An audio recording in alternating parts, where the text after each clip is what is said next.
സൗദിയിലെ റിയാദിൽ ആദ്യമായി വേനൽക്കാല ക്ലൗഡ് സീഡിംഗ് പദ്ധതി വിജയകരമായി പൂർത്തിയാക്കി.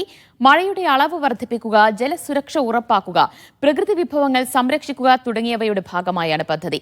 പരിസ്ഥിതി ജലകാർഷിക മന്ത്രാലയത്തിന്റേതാണ് പുതിയ നീക്കം. റിയാദിൽ ഇത് ആദ്യമായാണ് വേനൽക്കാല ക്ലൗഡ് സീഡിംഗ് പദ്ധതി പരീക്ഷിക്കുന്നത്. മേഘങ്ങളെ ഉത്തേജിപ്പിച്ച് മഴ ഉണ്ടാക്കുന്ന സാങ്കേതിക വിദ്യയാണിത്.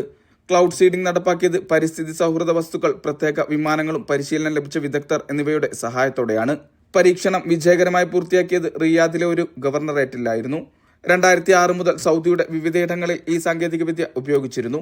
മഴയുടെ അളവ് വർദ്ധിപ്പിക്കുക, ജലസുരക്ഷ ഉറപ്പാക്കുക, പ്രകൃതി വിഭവങ്ങൾ സംരക്ഷിക്കുക തുടങ്ങിയവയുടെ ഭാഗമായാണ് പദ്ധതി വിജയകരമായി പൂർത്തിയാക്കിയതോടെ തലസ്ഥാനത്തും രാജ്യത്താകെയും പദ്ധതി വ്യാപകമായി പരീക്ഷിക്കും. പരിസ്ഥിതി ജലകാർഷിക മന്ത്രാലയത്തിന്റെ നേതൃത്വത്തിലാണ് പദ്ധതി നടപ്പിലാക്കിയത്.